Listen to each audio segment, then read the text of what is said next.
wabarakatuh. Alhamdulillahirabbil alamin. Alhamdulillahilladzi anzala 'ala 'abdihil kitaba wa lam yaj'al lahu 'iwaja qayyima. Asyhadu an la ilaha illallah wahdahu la syarika lahu wa asyhadu anna Muhammadan 'abduhu wa rasuluh. Allahumma shalli 'ala Muhammad wa 'ala ali Muhammad. Hadirin jamaah salat subuh yang dirahmati Allah, puji serta syukur marilah kita panjatkan kehadirat Allah Subhanahu wa taala. Alhamdulillah atas segala limpahan rahmat dan karunia-Nya. Kita alhamdulillah pada kesempatan pagi hari ini diberikan banyak nikmat, diberikan nikmat iman, nikmat Islam, dan juga kesehatan sehingga kita senantiasa dapat melaksanakan ibadah sholat subuh berjamaah. Salawat beserta salam semoga dilimpahkan kepada Nabi kita Nabi Muhammad sallallahu alaihi wasallam. Dan hadirin jamaah sekalian, alhamdulillah pada kesempatan hari ini kita sudah masuk, kalau tidak salah, masuk ke tanggal 8 Sya'ban. Ya, alhamdulillah berarti setelah Sya'ban masuk ke bulan Ramadan. Ya, kalau hitung jari ya kurang lebih 21-22 hari lagi kita masuk ke bulan Ramadan. Kalau melihat kalender Departemen Agama, puasa itu tanggal 12. Kalau melihat kalender ya. Kalau mengikuti keputusan Majelis Tarjih ya Muhammadiyah itu jatuh pada tanggal 11 ya. Artinya bahwa kita sebentar lagi masuk ke bulan Ramadan ya. Hadirin yang dirahmati Allah, makanya kita berdoa kepada Allah semoga kita diberikan keberkahan di bulan Sya'ban dan kita bisa masuk ke bulan Ramadan ya. Allahumma barik lana fi Sya'ban wa ballighna Ramadan. Mudah-mudahan kita semua diberikan umur, usia yang cukup, usia yang panjang sampai bisa masuk ke dalam bulan Ramadan.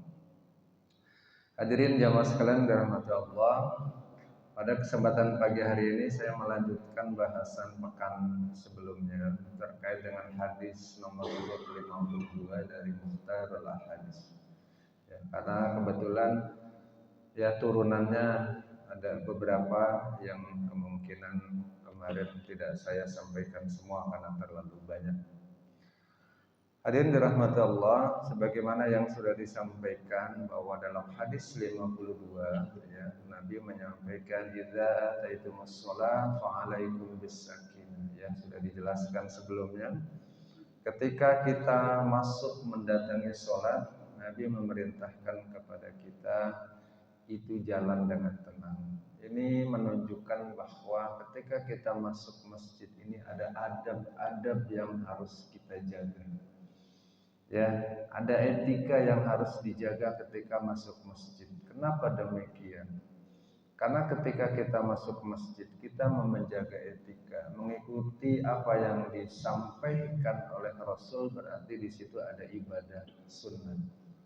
Ya, ada ibadah-ibadah sunnah atau ibadah karena kita mengikuti yang dilakukan oleh Nabi Shallallahu Alaihi Wasallam. Ya, sebagai contoh turunan hadisnya kata Nabi, "Idza dakhala ahadukumul masjid," kata Nabi, "falyaqul." Kalau kita masuk ke dalam masjid, jangan lupa ya baca Allahumma ftahli abwaaba rahmatik. Di tangga itu sengaja oleh DKM itu ditulis mengingatkan ketika kita masuk masjid membaca Allahumma ftahli abwaaba rahmatik ya. Ya Allah, bukakanlah pintu-pintu rahmat-Mu. Ini sunnah Nabi, ini ibadah yang dicontohkan oleh Nabi begitu masuk masjid baca itu. Allahumma ftahli abwaaba rahmatik. Walaupun di hadis yang lain ada yang lebih panjang, versi yang lain. Ini salah satunya. Ya, jadi sebaiknya jangan ditinggalkan karena ini ibadah ringan yang sebaiknya kalau kita masuk itu kita baca. Ya. Kalau keluar wa idza kharaja falyaqul Allahumma inni as'aluka min fadlik. Ya. Dan ketika kita keluar, kata Nabi, falyaqul Allahumma inni as'aluka min fadlik. Ketika kita keluar, jangan lupa baca Allahumma inni as'aluka min fadlik.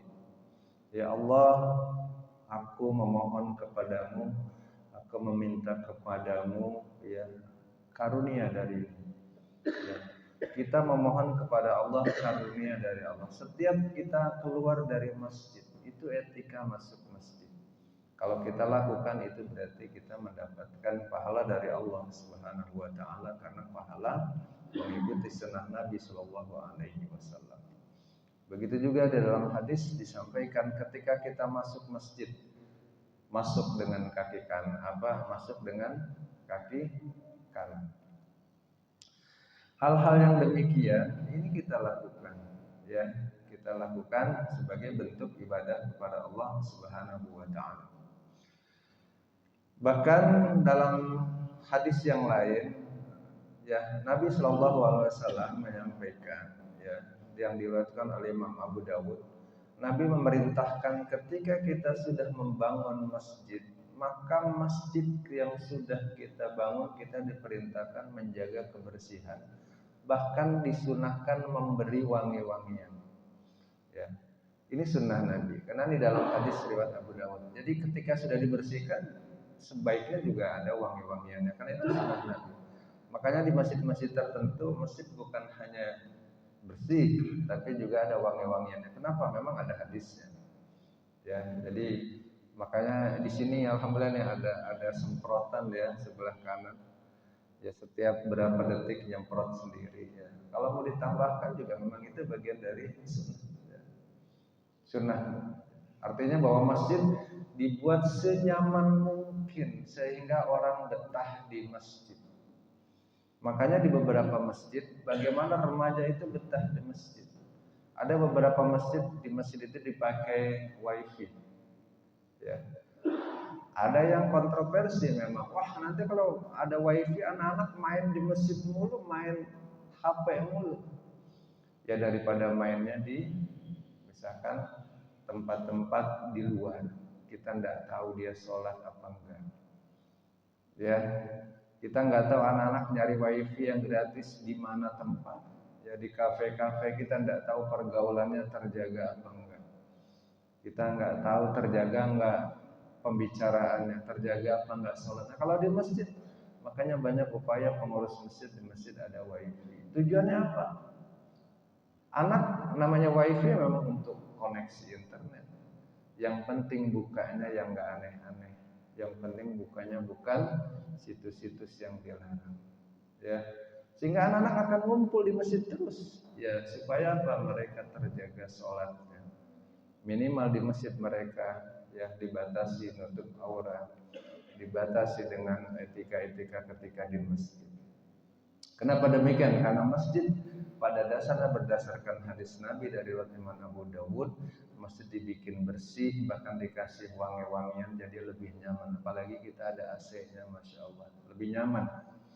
Sehingga anak-anak kapanpun ke masjid boleh, ya. Kapanpun anak duduk-duduk di masjid boleh, ya. Hadirin dan dirahmati Allah. Begitu juga sampai ke masjid pun dalam hadis Nabi menyampaikan ya bani Adam khudhu zinatakum inda kulli masjid. Kata Nabi, hai anak Adam, pakailah pakaianmu yang indah setiap memasuki masjid. Ya. Oleh karena itu Bapak dan Ibu yang hadirin dirahmati Allah, ketika masuk masjid salah satu bagian sunnah Nabi Shallallahu Alaihi Wasallam adalah memakai pakaian yang bagus, ya, memakai pakaian yang bersih. Ya, kadang-kadang ada keteledoran kalau laki-laki, kalau ibu-ibu nggak ada kayaknya. Laki-laki seringkali teledor sarung, kalau kayak saya demen pakai sarung. Ya kadang-kadang teledor sarungnya berminggu-minggu nggak dicuci, nah itu juga salah. Ya. Harus betul-betul yang kalau pakai baju ataupun ya kalau hanya peci saja mungkin yang nggak bisa dicuci, tapi tetap disimpan di tempat yang bersih. Karena apa? Karena itu sunnah Nabi. Pakai pakaian yang bagus, ya. Dari sisi pakaian berarti dari bawah sampai atas. Yang kita gunakan peci, berarti pecinya diusahakan jangan yang belel-belel amat.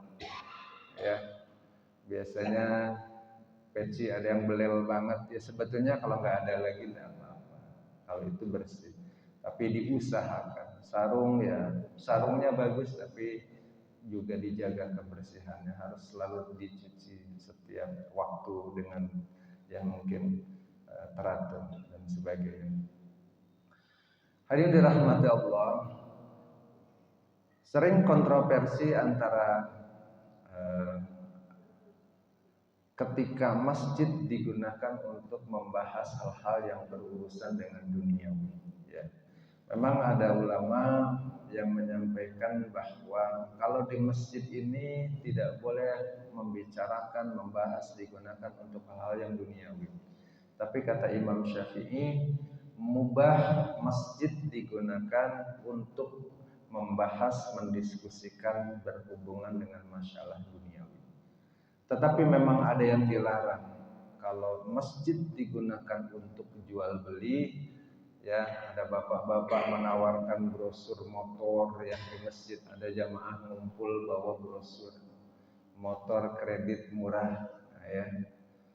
Ada brosur mungkin buka kafe baru kasih brosur. Kalau masih di dalam masjid dilarang. Karena memang ada hadis Nabi, ya, bahkan dalam kata Nabi, orang yang mengatakan begitu supaya didoakan tidak laku. La arbahullahu tijaratah.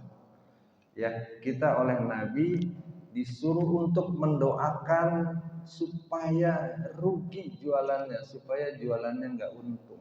Ya. Jadi kalau ada pengajian ibu-ibu di masjid terus jualan mukena, jangan di masjid, ya di luar masjid. Kalau ada bapak-bapak, ya kebetulan ada bisnis tambah menawarkan sesuatu, kalau udah di masjid mah jangan. Karena jelas di hadisnya suruh didoain tidak laku jualan, ya. La arbahallahu tijaratan. Kalau untuk berbisnis tidak dilarang. Tetapi kalau untuk membahas hal yang berkaitan dengan kemanfaatan umat, walaupun itu urusan dunia, itu boleh.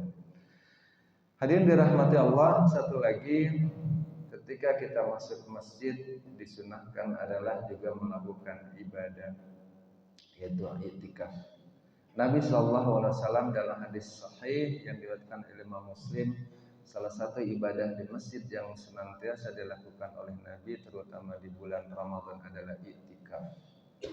I'tikaf itu sebetulnya tidak harus di bulan Ramadan, tetapi yang sangat tegas disampaikan oleh Nabi menyampaikan kepada umatnya untuk melaksanakan i'tikaf di masjid, khususnya di bulan Ramadan 10 hari 10 malam terakhir.